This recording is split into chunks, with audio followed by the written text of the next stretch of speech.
صل عليك يا رسول الله وسلم عليك يا حبيب الله.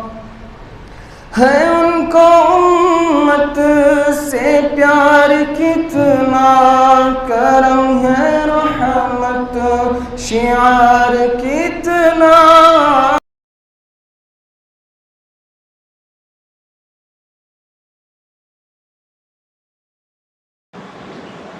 السلام علیکم ورحمۃ اللہ وبرکاتہ.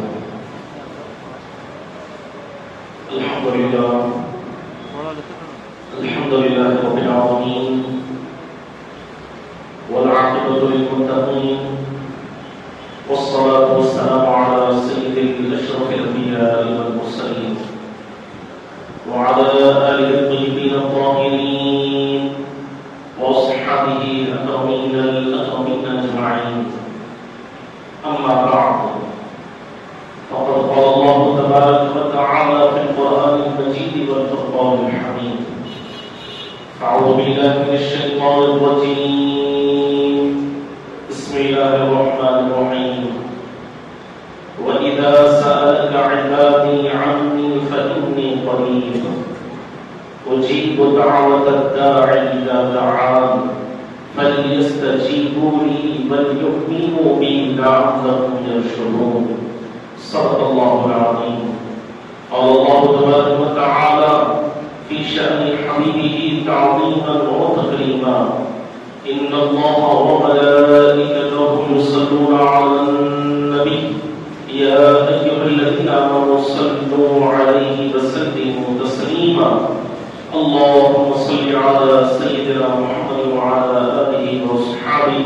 أفضل صلواتك وعدد معلوماتك وبارك وسلم. تمام حمد و تعریف اللہ رب العالمین کے لیے ہے جو ساری کائنات کا خالق و رازق ہے، اور لاکھوں کروڑوں درود و سلام خالق و جہاں تاجدار مدینہ احمد مجتبی محمد مصطفیٰ صلی اللہ علیہ وسلم پر، جن کو اللہ رب العزت نے دونوں جہانوں کے لیے رحمت بنا کر بھیجا. حاضرین کرام، ابھی میں خطبے کے دوران قرآن مجید کی جس آیت مقدسہ کی تلاوت کرنے کا شرف حاصل کیا، اس میں اللہ تبارک و تعالیٰ کا ارشاد ہے کہ جب میرے بندے میری طرف بڑھتے ہیں تو میں ان کے قریب ترین ہو جاتا ہوں، اور ہر پکارنے والے کی پکار کا جواب دیتا ہوں، اور دعا کرنے والے کی دعا کو قبول کرتا ہوں. چاہیے کہ تم مجھ پر ایمان لے آؤ تاکہ تم شکر گزار بندے بن جاؤ. اور آقائے جہاں صلی اللہ علیہ وسلم نے دعا کی فضیلت کو بیان کرتے ہوئے ارشاد فرمایا کہ الدعاء لب العبادہ، کہ دعا عبادتوں کا مقصد ہے. حاضرین کرام، اس آیت کریمہ میں جہاں بندے کا اللہ تبارک و تعالیٰ سے تعلق معلوم ہوتا ہے، وہیں پر دعا کی اہمیت اور اس کی ضرورت کا علم ہوتا ہے. اور قرب خداوندی ایک ایسی عظیم الشان نعمت ہے کہ جس بندے کو یہ نعمت عظمیٰ حاصل ہو جائے تو پھر اللہ تبارک و تعالیٰ اس بندے کی ہر ادا کو پسند فرماتے ہیں، اس بندے کی ہر حرکت کو اللہ تبارک و تعالیٰ محبوب بنا دیتے ہیں. اسی لیے قرآن مجید میں ارشاد ہے کہ وَإِذَا سَأَلَكَ عِبَادِي عَنِّي فَإِنِّي قَرِيبٌ، کہ جب میرے بندے مجھ سے قریب ہونے کی کوشش کرتے ہیں تو میں ان سے بہت قریب ترین ہو جاتا ہوں. اور اسی طرح روایات میں حدیث پاک میں بھی آتا ہے کہ اللہ تبارک و تعالیٰ کے بندے جب اس سے قریب ہونے کی کوشش کرتے ہیں اور اس کی بارگاہ کی طرف ایک قدم بڑھاتے ہیں تو اللہ تبارک و تعالیٰ اس بندے کی طرف 10 ختم پڑھاتے ہیں، حتیٰ کہ اللہ تبارک و تعالیٰ اس بندے کے اتنا قریب ہو جاتے ہیں، اتنا قریب ہو جاتے ہیں کہ اللہ تبارک و تعالیٰ اس بندے کا قدم بنتے ہیں جس سے وہ چلتا ہے، اس کا ہاتھ بن جاتے ہیں جس سے وہ کام کرتا ہے، اس کی آنکھ بن جاتے ہیں جس سے وہ دیکھتا ہے، اس کا کان بن جاتے ہیں جس سے وہ سنتا ہے، اس کی زبان بن جاتے ہیں جس سے وہ بولتا ہے۔ اللہ اکبر! اس شخص کی سربلندی اور عظمت کے کیا کہنے کہ جس سے اللہ تبارک و تعالیٰ قریب ترین ہو گئے اور اسے اپنے محبوبین میں شامل فرما لیا۔ اور پھر اللہ تبارک و تعالیٰ بندوں سے کتنا قریب ہے تو اللہ کا کلام خود ارشاد فرما رہا ہے کہ نحن اقرب الیہ من حبل الورید، کہ میں تم سے تمہاری شہرت سے بھی زیادہ قریب ہوں، تمہاری رگے جان سے بھی زیادہ قریب ہوں۔ اور پھر قرآن مجید کو اگر ہم کھول کر پڑھیں گے، اس کا مطالعہ کریں گے تو ہمیں معلوم ہوگا کہ اللہ تبارک و تعالیٰ کہاں کہاں نہیں ہے، اللہ کی ذات ہر جگہ موجود ہے۔ قرآن خود گواہی دے رہا ہے کہ وَهُوَ مَعَكُمْ أَيْنَمَا كُنْتُمْ، کہ تم جدھر دیکھو گے اللہ تمہیں وہاں پر موجود نظر آئیں گے۔ اللہ تبارک و تعالیٰ کی قدرت کا جلوہ تمہیں نظر آئے گا، حتیٰ کہ اللہ تبارک و تعالیٰ تمہاری رگے جان سے بھی زیادہ قریب ہے۔ جب بندہ اللہ کے قریب ہونے کی کوشش کرتا ہے تو اللہ تبارک و تعالیٰ بھی اس سے قریب ترین ہو جاتے ہیں، حتیٰ کہ بندے کا کہا اللہ تبارک و تعالیٰ کا کہا ہو جاتا ہے۔ تو الغرض حاضرین کرام، بندے پر لازم ہے کہ وہ اللہ تبارک و تعالیٰ کی قربت کو حاصل کرنے کی کوشش کرے، اللہ کے قریب ہونے کی کوشش کرے، اور یہ نعمت بندے کو اس وقت حاصل ہوتی ہے، اس وقت نصیب ہوتی ہے جب بندہ پورے طور پر، کامل طور پر اللہ تبارک و تعالیٰ کی اطاعت کرتا رہے اور آخر دو جہاں صلی اللہ علیہ وسلم کی فرما برداری کرتا رہے، شریعت مطہرہ پر کامل طور پر عمل کرے تو اسے یہ نعمت عظمیٰ حاصل ہوتی ہے۔ اور پھر حاضرین کرام، اس آیت کریمہ سے جو دوسرا جو مضمون نکلتا ہے وہ مضمون دعا کا مضمون ہے۔ اور پھر دعا ایسی عظیم الشان نعمت ہے کہ جس کے لیے حضور پاک صلی اللہ علیہ وسلم نے ارشاد فرمایا کہ دعا تمام عبادتوں کا مرز ہے، دعا تمام عبادتوں کا مرز قرار دیا گیا ہے، اور یہی وہ دعائے عظیم ہے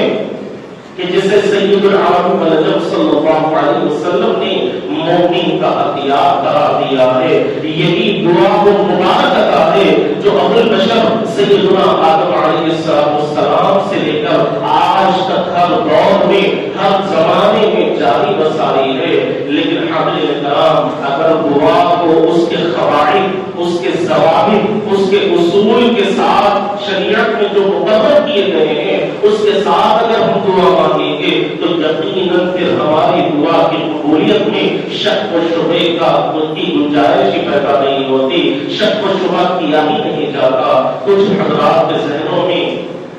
یہ بات آئی ہوگی، یہ خیال آیا ہوگا کہ جب اسلام میں دعا کی اتنی اہمیت ہے اور قرآن مجید میں اللہ تبارک و تعالیٰ نے دعا کو قبول کرنے کا وعدہ فرمایا ہے تو پھر کیا وجہ ہے کہ آج ہم اتنی دعائیں مانگتے ہیں، اتنی دعائیں کرتے ہیں، لیکن آج ہماری کوئی دعا قبول ہوتی ہوئی نظر نہیں آتی، اس کے کوئی قبولیت کے آثار ہمیں نظر نہیں آتے۔ آخر ایسا کیوں ہے؟ تو اس سوال کے جواب میں بس یہی کہہ سکتا ہوں کہ در حقیقت آج ہم دعا مانگتے نہیں ہیں بلکہ دعا پڑھتے ہیں، اس لیے کہ آج ہمارے دل اللہ تبارک و تعالیٰ کے توکل سے خالی ہے، اخلاص سے خالی ہے۔ آج ہمارے ایمان اور یقین میں شکوک و شبہات پائے جاتے ہیں۔ اللہ تبارک و تعالیٰ کی ذات پر بھروسہ کرنے کے بجائے آج ہم فانی طاقتوں پر بھروسہ کیے ہوئے ہیں، ختم ہونے والی چیزوں پر بھروسہ کیے ہوئے ہیں۔ اور حاضرین کرام، آج ہمارے دل میں اخلاص ہی نہیں ہے۔ اخلاص کے بغیر اگر ہم کوئی بھی دعا کریں گے یا کوئی بھی عبادت کریں گے تو ایسا ہی ہے کہ جیسا کہ ایک بندہ جس کے پاس بندوق رکھی ہوئی ہے وہ بندوق میں گولی ڈال کر بندوق کو استعمال کرنے کے بجائے اس گولی کو ڈھوکنے میں ڈال کر استعمال کرے اور پھر اس کے اثرات ظاہر نہ ہونے پر نا امید ہو جائے تو اس سے کیا فائدہ حاصل ہوگا؟ آج ہمارا معاملہ یہی ہے کہ آج ہم دعائیں تو ضرور کرتے ہیں لیکن آج ہماری دعاؤں میں اخلاص نہیں ہے، للہیت نہیں ہے۔ اگر آج ہم اپنی عبادتوں میں اخلاص پیدا کریں گے، اپنی دعاؤں میں اخلاص پیدا کریں گے تو یقین جانے کہ اللہ تبارک و تعالیٰ ہماری دعاؤں کو، ہماری عبادتوں کو ضرور قبول فرمائے گا۔ اگر عبادتوں میں اخلاص ہے، دعاؤں میں بھی اخلاص ہے، اس کے باوجود بھی دعا قبول نہیں ہوتی ہے تو اس کے لیے بھی، مسلمان کے لیے، ایک مومن کے لیے نا امیدی درست نہیں ہے، اللہ کی رحمت سے مایوس ہونا درست نہیں ہے۔ اس لیے کہ قرآن مجید میں اللہ تبارک و تعالیٰ نے فرما دیا کہ لا تقنطوا من رحمت اللہ، کہ اللہ کی رحمت سے مایوس نہ ہو۔ اور حاضرین کرام،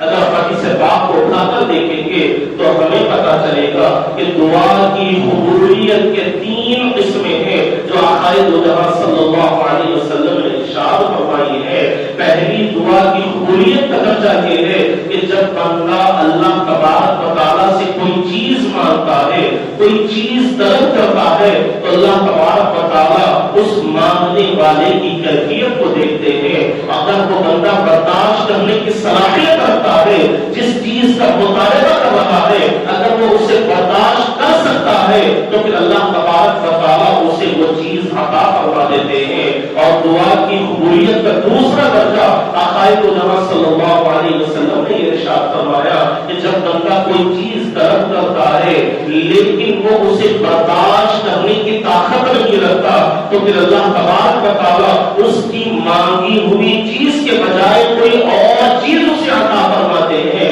اور اس انداز سے عطا فرماتے ہیں کہ بندے کی سوچ وہاں تک نہیں پہنچ سکتی، بندے کا گمان وہاں تک نہیں پہنچ سکتا۔ اور دعا کی قبولیت کا تیسرا درجہ یہ ہے کہ جب بندہ کوئی چیز اللہ کے حضور میں مانگتا ہے تو اللہ تبارک و تعالیٰ دیکھتے ہیں کہ اسے برداشت کرنے کی صلاحیت بھی رکھتا ہے، اسے برداشت بھی کر سکتا ہے، لیکن اللہ تبارک و تعالیٰ اس کی دعا کو اٹھا دیتے ہیں اور ملائکہ کے سامنے ارشاد فرماتے ہیں کہ اے میرے ملائکہ، دیکھو میرے بندے نے مجھ سے یہ دعا کی ہے، اس دعا کے بدلے میں، اس دعا کے عوض میں اتنی نیکیاں اس کے نام اعمال میں لکھ دو، اتنی نیکیاں اس کے نام اعمال میں درج کر دو۔ تو فرشتے اللہ کے حکم پر اس دعا کے بدلے میں اتنی نیکیاں اس کے نام اعمال میں درج کر دیتے ہیں۔ اور جب حشر کا معاملہ ہوگا، حساب و کتاب کا معاملہ ہوگا تو اللہ تبارک و تعالیٰ کے حضور میں جب اس بندے کو پیش کیا جائے گا تو جب بندے کے سامنے اس کے نام اعمال رکھے جائیں گے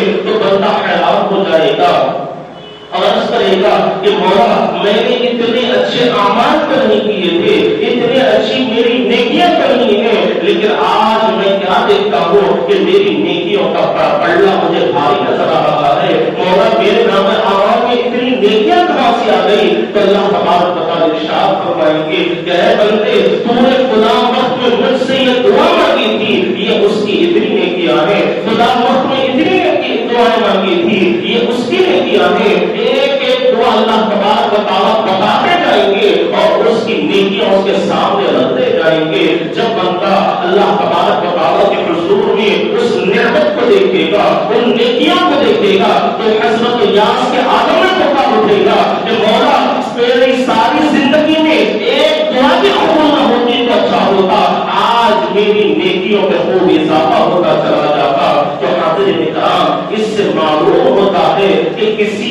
بندے کی بھی اللہ تبارک و تعالیٰ دعا کو بیکار جانے نہیں دیتے، عطا جانے نہیں دیتے۔ اگر ہم شریعت نے جو اس کے اصول بتائے ہیں، جو قواعد بتائے ہیں، اس کا لحاظ رکھتے ہوئے ہم دعائیں کریں گے، اپنی عبادتوں میں اخلاص پیدا کریں گے، اپنی دعاؤں میں اخلاص پیدا کریں گے اور اللہ تبارک و تعالیٰ کی ذات پر یقین کامل رکھیں گے تو پھر حاضرین کرام آپ جو کچھ بھی مانگیں گے اللہ تبارک و تعالیٰ آپ کی ہر دعا کو شرط قبولیت عطا فرمائے گا۔ اسی لیے تو حضرت بابا فرید الدین حضرت شطر رحمۃ اللہ علیہ جب بھی کوئی دعا مانگتے تو اللہ تبارک و تعالیٰ ان کی ہر دعا کو قبول فرماتے ہیں۔ تو پوچھنے والوں نے پوچھا کہ حضرت یہ کیا معاملہ ہے کہ آپ جو کچھ بھی مانگتے ہیں اللہ تبارک و تعالیٰ عطا فرما دیتے ہیں؟ تو حضرت بابا فرید الدین حضرت شطر رحمۃ اللہ علیہ نے ارشاد فرمایا کہ ہم نے 30 سال تک اس کی سنی، اللہ کے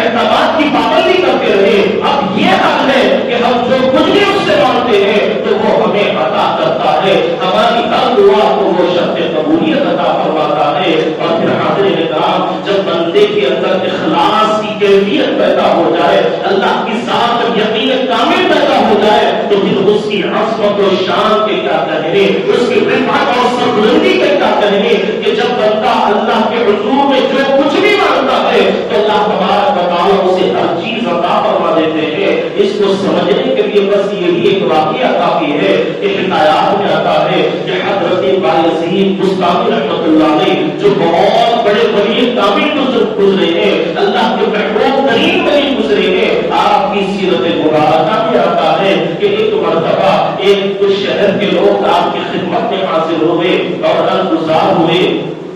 کہ حضرت ہمارے شہر میں ایک فاحشہ عورت آئی ہوئی ہے اور وہ اپنے پاس نوجوانوں کو بلا رہی ہے، جس کی وجہ سے شہر کا سارا ماحول خراب ہو رہا ہے، اور اپنے پاس ایک دن کے قیام کرنے کے لیے وہ 200 دینار لیتی ہے، اور ہمارے نوجوان اس کی طرف رغبت کرتے ہوئے جا رہے ہیں، اس کے پاس چلے جا رہے ہیں، جس سے ہمارے نوجوانوں کا ایمان بھی خراب ہو رہا ہے اور ہمارے معاشرے میں بے حیائی بھی بڑھ رہی ہے۔ لہذا آپ اس کا کچھ حل عطا فرمائیں، اس کا کچھ حل نکالیں جس سے اللہ تبارک و تعالی ہمارے شہر میں امن و امان عطا فرمائے اور بے حیائی سے ہم تمام کی حفاظت فرمائے۔ تو حضرت بایزید بستامی رحمۃ اللہ علیہ نے اپنے مریدین سے ارشاد فرمایا کہ دیکھو بھائی، ہمارے لیے 200 دینار کا انتظام کرو، ہم بھی اس فاحشہ عورت کے پاس جائیں گے۔ چنانچہ مریدین نے 200 دینار کا انتظام کر دیا۔ حضرت بایزید بستامی رحمۃ اللہ علیہ اس فاحشہ عورت کے صحن میں جا کر بیٹھ جاتے ہیں۔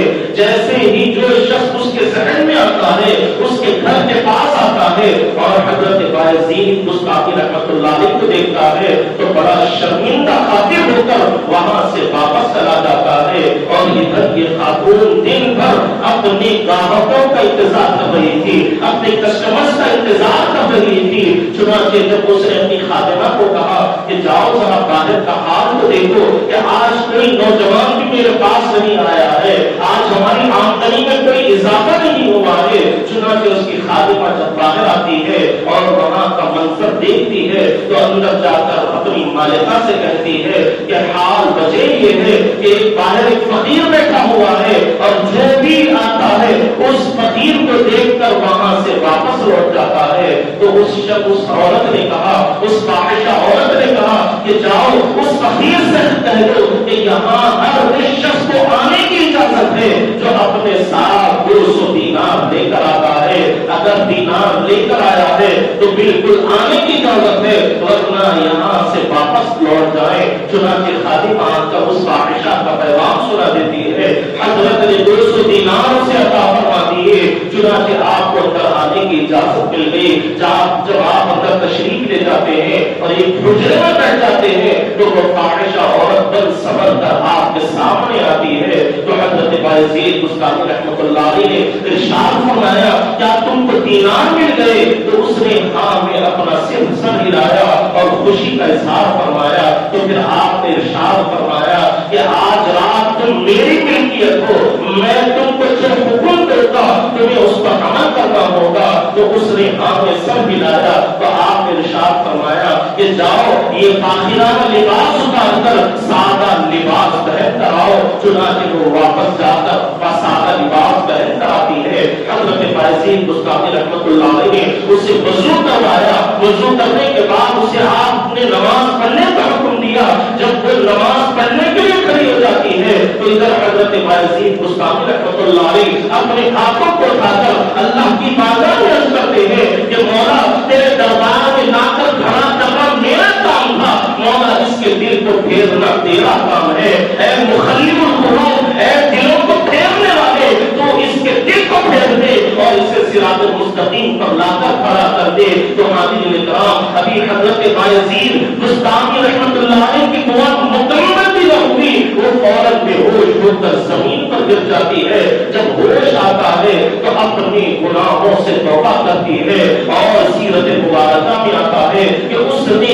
اپنی بقیہ ساری زندگی اللہ کی عبادت کرتے ہوئے گزاری، اللہ کی تسبیح و تحلیل بیان کرتے ہوئے گزاری۔ تو حاضرین کرام، اس سے معلوم ہوتا ہے کہ جب بندہ اپنی عبادت میں اخلاص کو پیدا کر لیتا ہے، اپنی دعاؤں میں اخلاص کو پیدا کر لیتا ہے، تو پھر اللہ تبارک و تعالیٰ اس بندے کی ہر دعا کو قبول فرماتے ہیں اور پھر دعا مانگنے کا طریقہ بھی اللہ تبارک و تعالیٰ نے ہمیں بیان فرما دیا. ہم 5 وقت کی نماز میں ہر بار اللہ کے حضور میں دعا کرتے ہیں. وہ دعا کیا ہے؟ جو ہم سورہ فاتحہ پڑھتے ہیں, الحمد کا سورہ پڑھتے ہیں, در حقیقت اللہ کے حضور میں ہم دعائیں کرتے ہیں. اللہ تبارک و تعالیٰ نے دعا مانگنے کا طریقہ بتلا دیا کہ دعا کس طرح مانگی جائے. تو سورہ فاتحہ میں ارشاد ہو رہا ہے الحمدللہ رب العالمین, کہ تمام تعریفیں اللہ تبارک و تعالیٰ کے لیے ہے جو سارے جہانوں کا رب ہے,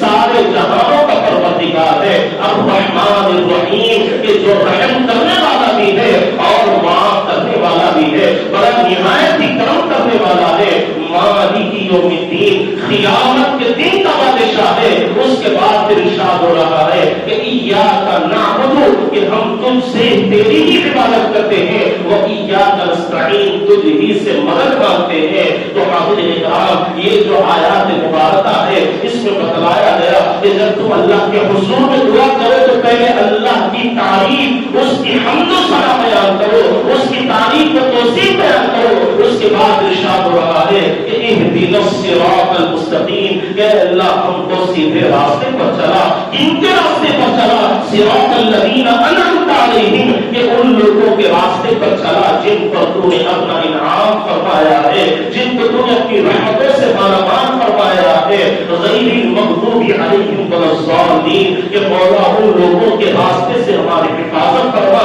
جن پر تو نے اپنا غضب کا اظہار فرمایا ہے, جن سے تو نے اپنی ناراضگی کا اظہار فرمایا ہے. جو حاضرین کرام, دعا مانگنے کا طریقہ اللہ تبارک و تعالیٰ نے بیان فرما دیا کہ دعا کس طرح مانگی جائے. کہ جب بھی ہم دعا کریں تو پہلے اللہ تبارک و تعالیٰ کی حمد و ثنا بیان کریں, اس کی تسبیح و تحلیل بیان کریں. اس کے بعد پھر اللہ کے حضور میں اپنا معروضہ پیش کریں گے تو پھر اللہ تبارک و تعالیٰ ہماری دعا کو قبول فرمائے گا. اسی لیے میں نے کہا تھا کہ آج ہم جو دعائیں مانگتے ہیں اصل میں وہ دعا مانگتے نہیں بلکہ دعائیں پڑھتے ہیں. اگر ہم اس طریقے سے دعا مانگیں گے تو پھر یقیناً اللہ تبارک و تعالیٰ ہماری دعا کو قبول فرماتا ہے. اور اللہ کی رحمت کا معاملہ یہ ہے کہ اللہ اپنے بندوں سے اتنی محبت فرماتا ہے, اللہ اپنے بندوں سے اتنا پیار فرماتا ہے کہ بندے اس سے نہیں مانگتے ہیں تو اللہ تبارک و تعالیٰ ناراض ہو جاتے ہیں, اور جو بندہ مانگتا ہے تو اللہ تبارک و تعالیٰ ارشاد فرماتے ہیں کہ بندے مانگ مجھ سے, جو کچھ بھی مانگنا ہے تو مجھ سے مانگ. اور یہ مانگ کا معاملہ یہ ہے کہ ہر رات اللہ تبارک و تعالیٰ تہجد کے وقت میں پہلے آسمان پر نازل ہو کر ارشاد فرماتے ہیں کہ ہے کوئی مجھ سے مانگنے والا کہ میں اس کی ہر مانگ کو قبول کروں گا. ہے کوئی رزق میں اضافے کا طلبگار کہ اس کے رزق کو بڑھا دیا جائے, اس کی بیماریوں کو سے دور کر دیا جائے, اس کی نقصتوں کو سے دور کر دیا جائے. ہر روز اللہ تبارک و تعالیٰ آسمان دنیا پر آ کر یہ اعلان فرماتے ہیں. لیکن ہماری غفلتیں یہ ہے کہ ہم اپنے نرم نرم بستروں میں غفلت کی نیند میں پڑے ہوتے ہیں اور اللہ کے پیغام کی طرف ہمارا کام تک نہیں جاتا, اللہ کے حضور میں کھڑے ہونے کی ہمیں توفیق تک نہیں ہوتی. تو حاضرین کرام, اگر آپ چاہتے ہیں کہ اللہ تبارک و تعالیٰ آپ کی دعا کو قبول فرمائے, آپ کی ہر دعا میں اللہ تبارک و تعالیٰ شرط قبولیت عطا فرمائے, تو آپ کو چاہیے کہ پہلے اپنی عبادتوں میں اخلاص پیدا کریں, آقائے جوان صلی اللہ علیہ وسلم کے بتائے ہوئے راستے کو اختیار کریں گے, اور جو تعلیمات حضور پاک علیہ السلام کی عطا فرمائی ہے اگر ہم اس پر عمل کرتے ہوئے اللہ کے حضور میں دعا کریں گے تو یقیناً اللہ تبارک و تعالیٰ ہماری دعا کو قبول فرمائے گا. آج جو ہم اپنے شہر کے حالات دیکھ رہے ہیں, اپنے ملک کے حالات دیکھ رہے ہیں, اب ہمارے مسلمانوں کے حالات دیکھ رہے ہیں, حاضرین کرام, کئی مقامات ایسے ہیں کہ جہاں پر مسلمانوں کے کاروبار کو تباہ و برباد کیا جا رہا ہے, کئی مقامات پر مساجد کو شہید کیا جا رہا ہے, کئی مقامات ایسے ہیں کہ جہاں پر مدرسوں کو توڑ دیا جا رہا ہے. آئے دن ہم اخبارات میں یہ نیوزیں پڑھ رہے ہیں, یہ خبریں دیکھ رہے ہیں. اگر ہم جا کر اپنے ہاتھ سے ان چیزوں کو روک نہیں سکتے تو کم سے کم ہم اللہ کے حضور میں ہاتھ اٹھا کر دعا تو کر سکتے ہیں, اللہ کے حضور میں اپنے ہاتھوں کو اٹھا کر ان کے لیے امن و سلامتی کی دعا کر سکتے ہیں, اللہ کی رحمت کی بھیک کو مانگ سکتے ہیں. ایک مسلمان کو یہی چاہیے کہ وہ اپنے سارے مسلمانوں کے لیے, ساری دنیا والوں قرآن مجید میں اللہ تبارک و تعالیٰ نے اپنے ارشاد فرما دیا کہ اهدنا الصراط المستقیم، کہ اللہ ہمیں سیدھے راستے پر چلا، صراط الذین انعمت علیہم، کہ ان لوگوں کے راستے پر چلا جن پر تو نے اپنا انعام فرمایا ہے، تو ان میں اللہ کے نبیین بھی موجود ہے، اللہ کے پیغمبر بھی اس میں موجود ہے، شہداء اور صالحین بھی اس میں موجود ہے، اور یہ احترام بھی اس کے اندر موجود ہے۔ اور یہ انعام یافتہ حضرات کا طریقہ کیا تھا کہ وہ ہمیشہ ہر ایک کی بھلائی کی فکر کیا کرتے تھے، ہر ایک کی رہنمائی کی فکر کیا کرتے تھے، ہر ایک کا سیدھا راستہ بتلانے کی فکر کیا کرتے تھے۔ تو آپ نے کہا اس سے ہمیں پیغام مل رہا ہے کہ ہر مسلمان کے لیے یہی فکر دی جاتی ہے کہ تم اپنے مسلمان بھائی کو سیدھے راستے پر لانے کی فکر کرتے رہو، اپنے مسلمان بھائی کے لیے ہمیشہ بھلائی کی فکر کرتے رہو گے، تو پھر اللہ تبارک و تعالیٰ تمہارے لیے بھی رحمت کے دروازوں کو کھول دے گا، رزق کے دروازوں کو کھول دے گا، ہر طرح کی نعمت سے اللہ تبارک و تعالیٰ تمہیں مالا مال فرمائے گا۔ تو حاضرین کرام، ایک مسلمان کا کام یہی ہونا چاہیے کہ اس کے ہر عمل سے دوسرے مسلمان کو فائدہ پہنچے، یہی ہماری فکر ہونی چاہیے۔ اور یاد رکھیں کہ یہ دنیا تو ختم ہونے والی ہے، ایک نہ ایک دن اسے ہمیں چھوڑ کر جانا ہے، اور اللہ کا حکم بھی ہے کہ کل نفس ذائقۃ الموت، کہ ہر جاندار کو موت کا مزہ چکھنا ہے، ہر ایک کو موت کے راستے سے گزرنا ہے۔ کوئی ایسا نہیں کہ جب سے پیدا ہوا اور قیامت تک باقی رہے گا، ہر ایک کو اس دنیا سے رخصت ہونے والا ہے، ہر ایک اس دنیا سے جانے والا ہے۔ تو حاضرین کرام، جب ہم اس دنیا میں جانے کے لیے آئے ہیں تو پھر ہمیں چاہیے کہ ہم ایسے اعمال اللہ کے حضور میں لے کر جائیں کہ جس سے اللہ تبارک و تعالیٰ کی رضامندی نصیب ہو، جس سے آقائے جہاں صلی اللہ علیہ وسلم کی خوشنودی ہمیں نصیب ہو۔ اس لیے تو حضور پاک صلی اللہ علیہ وسلم نے ارشاد فرمایا کہ دنیا مومن کے لیے خیر خانہ ہے اور کافر کے لیے جنت ہے۔ آج جو بھی مصیبتیں ہم پر آ رہی ہیں تو ہمیں چاہیے کہ ایک مسافر کی طرح ہم اپنی زندگی کو گزارنے کی کوشش کریں اور اچھے اعمال کرتے ہوئے اللہ کی رضامندی حاصل کرنے کی کوشش کریں، اور ہمیشہ ہمارا مقصد یہی ہونا چاہیے، ہماری فکر یہی ہونی چاہیے کہ اللہ تبارک و تعالیٰ ہمارے ہر عمل سے راضی ہو جائے، ہر عمل سے اللہ تبارک و تعالیٰ کی رضامندی اور خوشنودی ہمیں نصیب ہو جائے۔ آخر میں دعا ہے کہ جو کچھ کہا گیا، جو کچھ سنا گیا، اس پر اللہ تبارک و تعالیٰ ہم تمام کو عمل کرنے کی توفیق عطا فرمائے اور ہمیں تعلیمات اسلامیہ پر عمل کرنے والا بنائے۔ آقائے مجتبیٰ صلی اللہ علیہ وسلم کی سیرت مبارکہ پر عمل کرنے کی توفیق عطا فرمائے۔ وآخر دعوانا ان الحمد للہ رب العالمین۔ ان کے جیسا سخی ہے کوئی، نہ ان کے جیسا غنی ہے کوئی، وہ بے نواؤں کو ہر جگہ سے، وہ بے نواؤں کو ہر جگہ سے نوازتے ہیں، بولا بولا کر